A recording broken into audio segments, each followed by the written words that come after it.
নিরাপদ আশ্রয়ে কিন্তু আমরা এখনো দেখতে পাচ্ছি যে সচিবালয়ের মেইন গেটের পাশেই যে মন্ত্রিপরিষদ বিভাগ যেটি রয়েছে তার সামনে যেসব আনসার সদস্যরা ভিতরে আশ্রয় চেয়েছেন তাদেরকে কিন্তু ভিতরে আশ্রয় নিতে আমরা দেখেছি এবং তারা কিন্তু করজোর করে সেনাবাহিনীর কাছে আশ্রয় চাচ্ছেন এবং তারা কিন্তু ভিতরে আশ্রয় নিয়েছেন। এই মুহূর্তে সচিবালয়ের যে মূল ফটক সেই মূল ফটকের সামনে আমরা ঠিক উপর থেকে দেখতে পাচ্ছি যে সাধারণ ছাত্রছাত্রীরা সেখানে আনসার সদস্যদের আন্দোলনের প্রতিহতের ডাক, সচিবালয় এলাকায় আনসার সদস্য ও শিক্ষার্থীদের ধাওয়া পাল্টা ধাওয়া। কেন আপনারা শিক্ষার্থীদের সাথে ধাওয়া পাল্টা ধাওয়া করতে গেলেন? আসুন আলোচনার সাপেক্ষে বসে কথাবার্তা বললেই তো ভালো হতো। শান্তিপূর্ণ অবস্থান নিয়েছেন তারা কিন্তু শুরুতেই যখন বিদ্যুৎ ভবনের সামনে অবস্থান করছিলেন তখন কিন্তু আনসার বাহিনীর একটি দল কিন্তু ধেয়ে গিয়েছিল এবং সেখানে সেনাবাহিনী উপস্থিত থেকে কিন্তু দুই পক্ষেরই একটি শান্তিপূর্ণ অবস্থান নিশ্চিত করেছে। কেন ছাত্র সমাজকে আনসার মারার জন্য ধেয়ে যাবে? আসলে তারা যে কার্যক্রম করেছে সেটা সত্যি ন্যায়ের পথে করেছে। আসলে আপনাদের যদি জাতীয়করণ করার ইচ্ছা ছিল তাহলে আলোচনা সাপেক্ষে আসতে পারতেন, এরকম অরাজকতা বিশৃঙ্খলা সৃষ্টি করে না।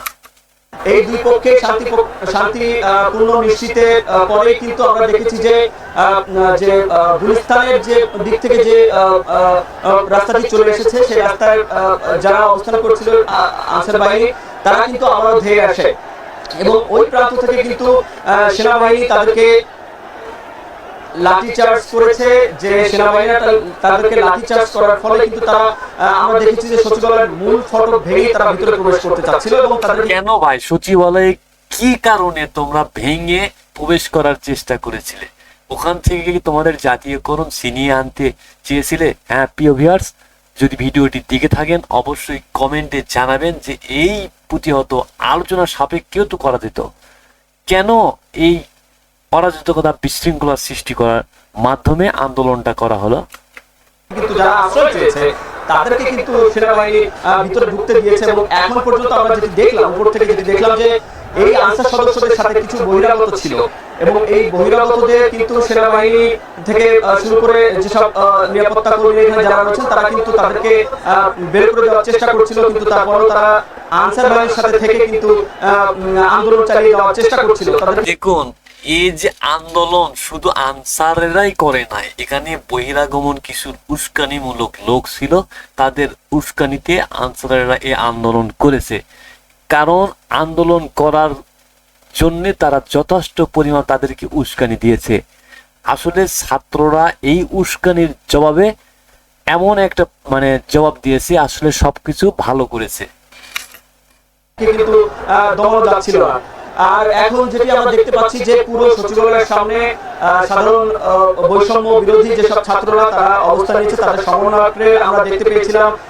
এখানে হাসানাত আব্দুল্লাহ ছিল সচিবালয়ের ভিতরে, আমরা তাকে দেখতে পেয়েছিলাম, তিনি নিয়ন্ত্রণ করার চেষ্টা করছিলেন এবং যখন আনসার সদস্যরা আন্দোলন করছিলেন তখন কিন্তু সচিবালয়ের ভিতরে যেসব কর্মকর্তা কর্মচারীরা আটক ছিলেন তারা কিন্তু অনেকটা আতঙ্কগ্রস্ত ছিলেন এবং একটা পর্যায়ে দেখি যে ঠিক 9টার পরপরই আমরা দেখেছি যে মূল ফটকের ওই পাশ থেকে অর্থাৎ রাস্তায় যেসব আনসার সদস্যরা আন্দোলন করছিলেন তারা কিন্তু ইট পাটকেল ছুঁড়ছিলেন ভিতরে এবং সাধারণ দেখেন এটা দেখে বোঝা যায় তারা ন্যায়ের পথে কোনো প্রকারই ছিল না।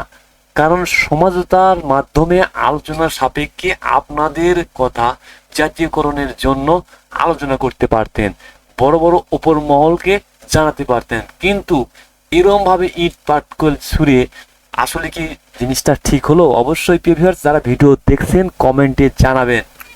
যেসব কর্মকর্তা কর্মচারী তারা কিন্তু আতঙ্কগ্রস্ত হচ্ছিল, তারা কিন্তু একটি দাবি তুলেছে যে এই যে আনসার সদস্যদের এই তাদের যে দাবি ছিল সেই দাবিগুলো মেনে নেওয়ার পরেও তারা যে অবস্থান কর্মসূচি করছে এটিকে তারা ভালোভাবে নিচ্ছিলেন না এবং তারা বলছিলেন যে আনসার সদস্যদের চাকরি স্থায়ীকরণ নয়, চাকরি তারা বলছে তাদের দাবি যে তারা যেন এদের বিরুদ্ধে ব্যবস্থা নেয় সরকার, সেই বিষয়টি তারা জানিয়েছিলেন। এবং যখন আনসার সদস্যরা কিছুক্ষণ আগে যখন আনসার সদস্যরা মূল ফটক ভেঙে মূল ফটককে অর্থাৎ কেন ভাই ভাঙতেই গেলেন কেন আর টপকেই ঢুকতে গেলেন কেন? কারণ ওখানে যাওয়া আপনাদের কোনোতেই ঠিক হয় নাই।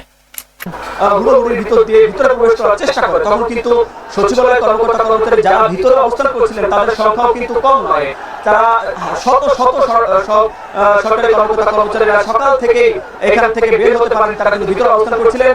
আনসার সদস্যদের উপরে তাদের একটি ক্ষোভ রয়েছে, ফলে তারা যারা ভিতরে মানে সচিবালয়ের ভিতরে প্রবেশ করতে যাচ্ছিল, একদম মূল ফটক দিয়ে সচিবালয়ের মূল প্রাঙ্গণের ভিতরে যেসব মন্ত্রণালয়গুলো রয়েছে সেসব জায়গায় যাওয়ার চেষ্টা করছিল, এই সরকারি কর্মকর্তা কর্মচারীরা কিন্তু তাদেরকে বাধা দিয়েছে এবং সেই সাথে সেনাবাহিনী ছিল, তাদেরকে কিন্তু বের করে দিতে। হ্যাঁ, ঠিক করেছে কাজ, তাদেরকে বাধা দিতে আমি 100% ঠিক করেছে, কারণ তারা মূল ফটক টপকে কেন ঢুকতে গেল সক্ষম হয়েছে। পরবর্তীতে আমরা দেখেছি যে গুলিস্তান অর্থাৎ জিপিও মোড় যেটি রয়েছে ওই দিক দিয়ে তারা কিন্তু বের হয়ে যাওয়ার চেষ্টা করেন, সেদিক দিয়ে কিন্তু আনসার সদস্যরা বের হয়ে গেছেন। তবে এই মূল ফটকের মধ্যে যারা অবস্থান করেছেন এবং সেনাবাহিনীর কাছে আশ্রয় চেয়েছেন, তারা কিন্তু এখনো পর্যন্ত সচিবালয়ের মধ্যে যে মন্ত্রী পরিষদ বিভাগ রয়েছে তার সামনে আমরা দেখেছি তারা শান্তিপূর্ণভাবে অবস্থান মানে বসে আছেন, তাদেরকে সেনাবাহিনী হেফাজতে রেখেছেন।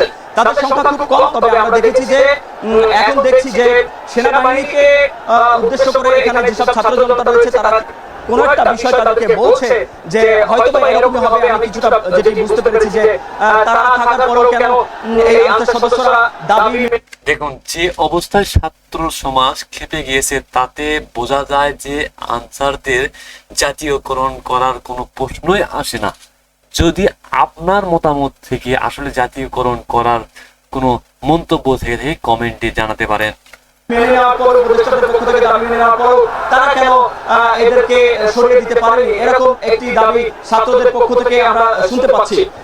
এবং আপনাকে একটু জানিয়ে রাখতে চাই যে আজকে সকাল 11:30টার পরে কিন্তু এই আনসার সদস্যরা যেসব আন্দোলনকারী যেসব আনসার সদস্যরা সচিবালয়ের সামনে অবস্থান নেয় এবং এর ফলে সচিবালয়ের যে মূল ফটক রয়েছে, মূল ফটক সহ যে 5 থেকে 6টি প্রবেশদ্বার রয়েছে সবগুলো বন্ধ করে দেওয়া হয়েছিল। তারপর থেকে কিন্তু সচিবালয়ের ভিতরে কেউ প্রবেশ করতে পারছিলেন না, কেউ বের হতে পারছিলেন না। তাদের যে দাবিগুলো ছিল মোটা দাগে যে তাদের যে চাকরি স্থায়ীকরণ জাতীয়করণ করতে হবে সেই দাবি, এবং তারা কি জ্বালাও পোড়াও শুরু করে দিয়েছে। দেখেন এখানে আগুন লেগে দিয়েছে। আরো একটি মোটা দাগে যে দাবি ছিল যে তাদের যে বাধ্যতামূলক অবৈতনিক ছুটিতে পাঠানো হয় 6 মাস, সেই ছুটি কিন্তু স্থগিত করেছে। অর্থাৎ তাদের যে মোটা দাগে যে দুইটি দাবি ছিল সেই দাবি কিন্তু মেনে নেওয়ার কথা বলেছে স্বরাষ্ট্র উপদেষ্টা। তিনি বলেছেন যে 6 মাসের যে অবৈতনিক ছুটি ছিল বাধ্যতামূলক সেটি স্থগিত করা হয়েছে। এর বাইরে যে দাবিটি প্রধান দাবি যে জাতীয়করণ করতে হবে, সেই হ্যাঁ, অবশ্যই আপনাদের দাবি মানতে হবে, কারণ আপনারা আলোচনা সাপেক্ষে বুঝতে পারতেন, কিন্তু আপনারা যে পরিস্থিতি তৈরি করেছেন এখানে ছাত্ররা যদি না থাকতো তাহলে অবশ্যই হতাহতর অবস্থা হতো। জন্য কিন্তু 19 সদস্যের একটি কমিটি গঠন করার সিদ্ধান্ত নিয়েছে এবং আগামী 7 কর্মদিবসের মধ্যে প্রতিবেদন জমা দেওয়া হবে। সেই প্রতিবেদনের ভিত্তিতে কিন্তু তাদের জাতীয়করণের একটি সিদ্ধান্ত নেওয়া হবে। এর আশ্বাস দেওয়ার পরেও তারা অবস্থান কর্মসূচি চালিয়ে যায়। তাদের যে সমন্বয়করা ছিল 10 থেকে 12 জন সমন্বয়ক, তাদের একজন সমন্বয়কের সাথে আমি কথা বলেছিলাম, তিনি যেটি বলছেন যে তাদের সমন্বয়কদের কোনো কথা তারা মানছেন না। যখন স্বরাষ্ট্র উপদেষ্টার সাথে তারা আলোচনা করে আন্দোলনরত আনসার বাহিনীদের